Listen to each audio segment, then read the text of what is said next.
Nouveau témoignage du Jarl, il y a 5 mecs qui se sont pointés dans sa boîte de nuit. Il avait senti que ça allait mal se passer et que les mecs étaient pas nets, mais il leur a donné une chance. Et il regrette, et il a dit que c'était sûr en fait. Du coup, on va écouter ça. Je vais encore te choquer, je vais encore t'énerver, je vais même te rendre dingue. Et pourtant, je veux te montrer la réalité. Je veux te montrer ce qu'on doit savoir gérer, je veux te montrer simplement le réel. Je veux te montrer que même quand on connaît les règles, même quand on sait exactement ce qui va se passer, eh bien pourtant on essaye, on tente, on donne la chance. Et ça ne fonctionne pas. Il y a quelques semaines, sur le plateau de TPMP, pour rappel, voilà ce que je disais devant 2 millions de personnes. Malgré un Gilles Verdez choqué. Les pays de l'Est et les Maghrébins, c'est très communautaire, issus de certains quartiers où les règles, où ils ont une zone de territoire. Je parle bien de ceux qui se tiennent mal.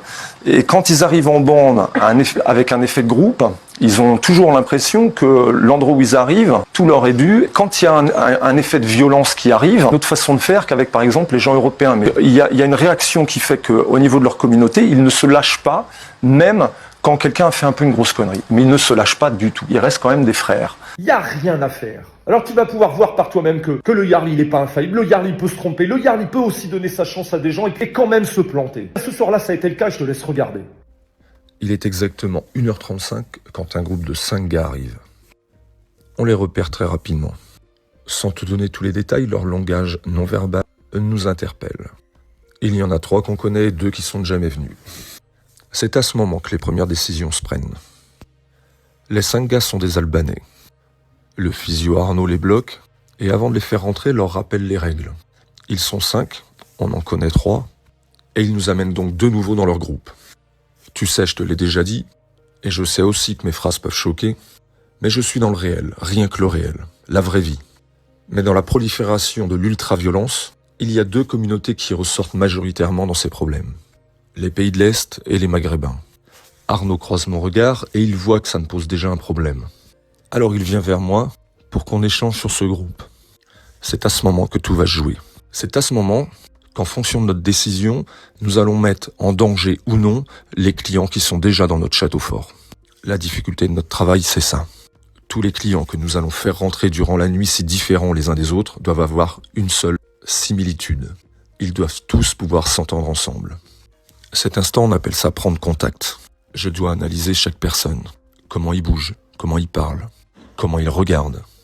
À chacune de mes questions. Et je rappelle une fois encore les règles. Venir en groupe n'est pas une bonne idée. Nous amener dans votre groupe des gens qu'on ne connaît pas. À cet instant, je dis ouvertement les choses, sans langue de bois, avec toute franchise. Le 5e du groupe, je le sens pas. C'est un tout petit gabarit, et je vois qu'il gonfle le torse, qu'il lève la tête, et qu'il écarte les bras quand il parle. Malgré tout ça, j'accepte de leur donner une chance. Ceux qu'on connaît me garantissent qu'il bougera pas, que c'est un gars sympa, et qu'il ne foutra jamais le bordel là où ils vont. Évidemment, ça, tu te doutes qu'en 30 ans, on ne m'a jamais dit le contraire. Il est 3h13 exactement, on nous a appelés pour une bagarre dans le fumoir. La première de la nuit, et ce sera d'ailleurs la seule de la nuit, avec plus de 1000 clients un jeudi soir. Alors là, je te connais, je sais que tu te demandes pourquoi on les a sortis aussi vite. Pourquoi ils sont restés si peu de temps dans l'établissement. Eh bien, je vais te montrer pourquoi. Et tu vas voir que quand on le sent pas, quand on donne des chances malgré les règles que je connais depuis des années, eh bien, regarde ce qu'ils ont fait. Et là, on va regarder la suite en audio parce qu'on voit de la violence. Et on reprendra la suite de la vidéo ici à 3 minutes 49. Regarde, c'est un cas d'école. Le petit en bas à droite fait chier celui qui a la casquette à gauche. Regarde comment s'y prennent ses lâches. Regarde. Par derrière, sur le côté. Et donc là, il y a un mec qui arrive par derrière et qui défonce un gars comme un lâche. À plusieurs, ils s'y mettent. Ils sont 5 et une diffusion d'ultra-violence pour essayer d'anéantir un seul mec. Des voyous, des dingues. En gros, les 5 mecs ont pris un gars tout seul, là ils l'ont jeté par terre et ils le défoncent à 5 contre 1, le mec qui peut rien faire. Je t'ai mis volontairement l'intégralité de la vidéo, l'intégralité de l'enchaînement des coups. Regarde toi qui n'es pas un habitué de cette violence, qui ne la comprend pas, qui te choque. Tu fais un transfert et c'est normal. Tu te mets à la place de l'individu qui se fait frapper. Tu essayes d'imaginer ce que toi tu aurais pu faire. Dis-toi une chose, ça n'a duré que 34 secondes. 34 secondes. Ils ont été séparés. Et du coup, vous pourrez trouver la vidéo en commentaire et en description de la vidéo si vous voulez voir ce passage. Ils ont été séparés au bout de 34 secondes. Et pourtant, ça t'a semblé une éternité en regardant cet arrêt frappé. Dans nos analyses professionnelles d'intervention, c'est toujours le même schéma qui se reproduit dans les effets de groupe. Les plus petits sont souvent ceux qui vont provoquer, mais les premiers à frapper vont être les plus grands et les plus costauds. Alors le plus costaud de la bande, lui, je le prends à part. Comme tu as pu le constater, je l'attrape par la nuque. Je me colle à lui, comme à un enfant. Je le secoue un peu et je colle ma tête à lui. La prise de contact est très sévère, très dure. Je serre très fort. Je lui rappelle mes règles. Je lui rappelle comment ça fonctionne. Je lui rappelle qu'il vient de faire ce qu'il n'aurait jamais dû faire dans l'établissement. Je lui conseille de partir lui et ses potes et d'éviter de vouloir se confronter à nous tous.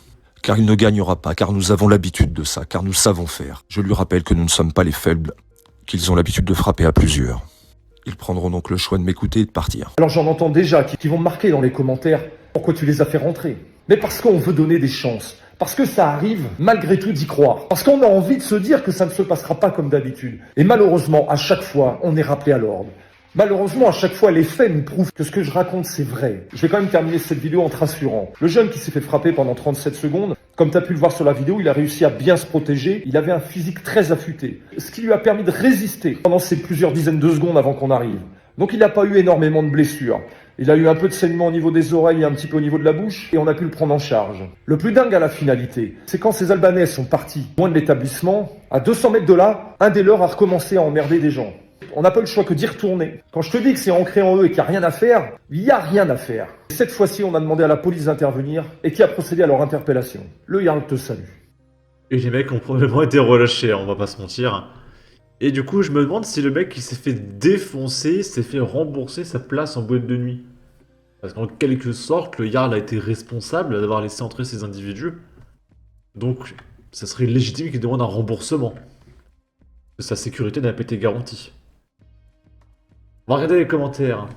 Tu as fait ton boulot, c'est bien ça le problème, le boulot est fait. Mais dans tout l'engrenage de la gestion de ces mecs, il y a une partie du puzzle qui ne fonctionne pas. Donc rien ne change. À l'arrivée de tes collègues, l'un d'eux me dit « Ah bah, le Jarl, on les connaît. La justice. » Mais c'est le Jarl qui a répondu à ça. Les pays de l'Est, c'est flou. Pourtant, il y a des différences majeures entre Albanais, Croates ou Serbes. C'est d'ailleurs ce qui a provoqué la guerre des Balkans. Le Jarl répond « Je suis totalement d'accord, mais expliquer ça dans une vidéo courte est un peu complexe. Je suis avec des origines croates. » Une petite question comme ça vite fait en passant. C'est quoi déjà la région d'Albanie? Malheureusement, en leur donnant une chance à chaque fois, vous leur laissez l'opportunité d'agresser un innocent, et ça peut se terminer par un coup fatal. Quand il y aura un mort, vous vous demanderez pourquoi vous les avez laissés rentrer. Bon. En tout cas, n'hésitez pas à donner votre avis, votre opinion, à partager, liker, commenter, ça aidera au référencement de la vidéo sur YouTube. Abonnez-vous, suivez-moi sur Twitter, et à la prochaine pour de futures vidéos. Ciao!